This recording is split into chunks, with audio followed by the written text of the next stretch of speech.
Two people are in custody on suspicion of trying to start a fire in San Diego's Escondido area.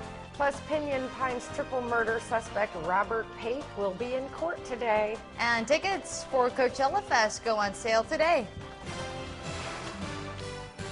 KMIR Today at 5:30 starts now. Good morning to you. It is Friday. You are watching KMIR Today. I'm Gloria Rodriguez. And I'm Dahlia Hayden. Thank you for joining us this Foodie Friday. We will have Sullivan's in house a little later in the broadcast. Well, they have some good steak there, so can't wait to try that out. But first, let's get that live look outside this morning. This is your general air conditioning camera in Palm Desert. Nice and cool at this time, but as you know, it is going to get hot out there today. That is the truth. Take a look at these temperature highs. Indio and Mecca hitting 107 today. I think that may be the hottest we've seen yet this year, at least. Desert Hot Springs 105. So we will get to weather in just a little bit, but for now, your top stories. Wildfires continue burning near San Diego this morning. Police now have a juvenile and an adult in custody on suspicion of trying to start a fire in San Diego's Escondido area. Authorities could not say if the pair are suspected of setting any other fires in San Diego County, but they are investigating. We've got a couple people in custody. We don't know what this is going to lead to in terms of other fires, but certainly in this case, a fire that could have started off at Kit Carson Park was immediately extinguished, and we have the suspects in custody. Despite progress made by firefighters yesterday, a wildfire continues burning in the Las Pulgas area of Camp Pendleton. The blaze is now at 4,000 acres and 0% containment. It broke out near a sewage plant and prompted the evacuation of personnel. Firefighters from here in Riverside County are helping to fight those growing San Diego wildfires. About 300 fire personnel were sent to that area. Here in the valley, things are back to normal in Desert Hot Springs after firefighters put out a blaze that erupted in a homeless camp. It happened yesterday afternoon on Pearson Boulevard, just east of Highway 62. Fire officials say whoever lived there had been doing so for quite a while. Officials found a makeshift stove, generators, and several cars. It was hard to find. It took us probably about 5 to 6 minutes to finding access to it due to the area. Hazards are, we don't know what they have in these encampments. We don't know if they're processing anything illegally.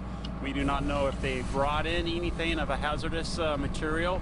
So it's very hard to determine. No one was injured by the fire. No word yet on how it actually started.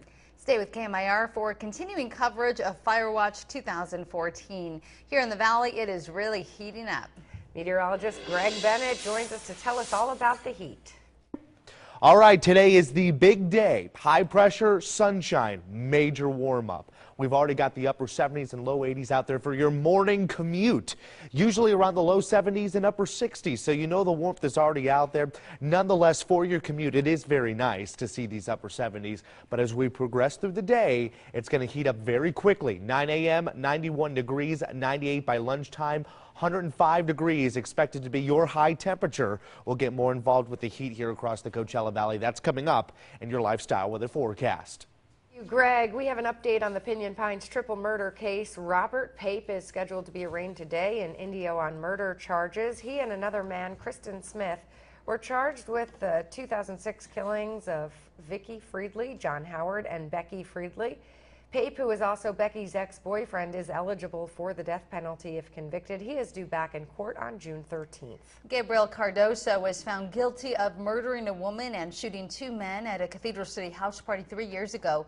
Cardoso gunned down a 52-year-old woman and shot two of her relatives at an anniversary party in 2011. The sentencing is set for July 18th. Police are searching for the man who almost took down the Palm Desert Lowe's sign with a stolen truck filled with equipment. The suspect led deputies on a short chase yesterday after almost hitting the store sign. He crashed into an empty lot and took off. The suspect was able to get away. California Highway Patrol has joined the search for this man. If you have any information, please call Crime Stoppers 760-341-STOP. Police believe they may have new evidence in the case of the missing Palm Springs man, Andy Stubbs. A friend hiking near the tram found a shirt they believe may belong to the young man. They say it was one of Stubbs' favorite trails. Police say that officers searched the area 3 times by foot, twice by air. The shirt was taken back to the station for further investigation. Two local state Senate candidates are complaining about out-of-the-area contributions. Candidates Glenn Miller of Indio and Temecula's Jeff Stone were hosting a media event yesterday to address an alleged $500,000 donation by a San Francisco area billionaire to boost the campaign of Bonnie Garcia. Neither Stone nor Miller expected Garcia to show up, and here's what she had to say. You've seen it. Their bullying tactics included attacking my children, distorting my work record, and threatening supporters. Their consultants, Scott Hart and Dave Gillard, are notorious for running slimy campaigns that bordered on race baiting, attacking the women and children and family members, and operating gray areas of the law. Their dirty fingerprints are not just all over this campaign, but you've witnessed it also in the district attorney's race. You've seen the sleazy attack pieces in your mailbox, on social media, and on display right here today. Voters will head to the poll in the statewide primary election on June 2nd. Secretary of Veterans Affairs Eric Shinseki told the Senate committee yesterday that he won't resign as the Department of Veterans Affairs is rocked by reports of wrongdoing surfacing in at least 10 states. Shinseki faced criticism from senators from both parties pointing to problems at the department that he manages, such as reports of falsified wait times and staff cover-ups at agency hospitals and clinics across the country. Veterans groups and members of Congress have called for him to resign, and the VA Inspector General has launched a probe at the VA hospital in Phoenix. Assemblymember Manuel Perez and other political leaders will be promoting geothermal energy in La Quinta today. Geothermal energy is energy that comes from the interior of the earth and is transferred by a difference in temperature. The assemblyman will speak about the subject and a bill pushing energy retail sellers to acquire 500 megawatts of electricity using geothermal power plants. The event is taking place at the Imperial Irrigation District on Avenue 58 at 11:30 this morning. How many Americans will be hitting the road this Memorial Day weekend? AAA is releasing its annual holiday travel forecast. Millions of Americans usually drive 50 miles or more to a beach, campground, or other getaways this long weekend. AAA will also estimate how many people will take planes, buses, trains, and other forms of travel. Desert European Motor Cars will be opening a retail boutique at the new Ritz-Carlton in Rancho Mirage. The shop will feature apparel, handbags, luggage, jewelry, and collectibles from the Indigo automotive brands. That includes Rolls-Royce and Bentley. Plans for the new boutique are currently in progress, but they do expect to open by the fall.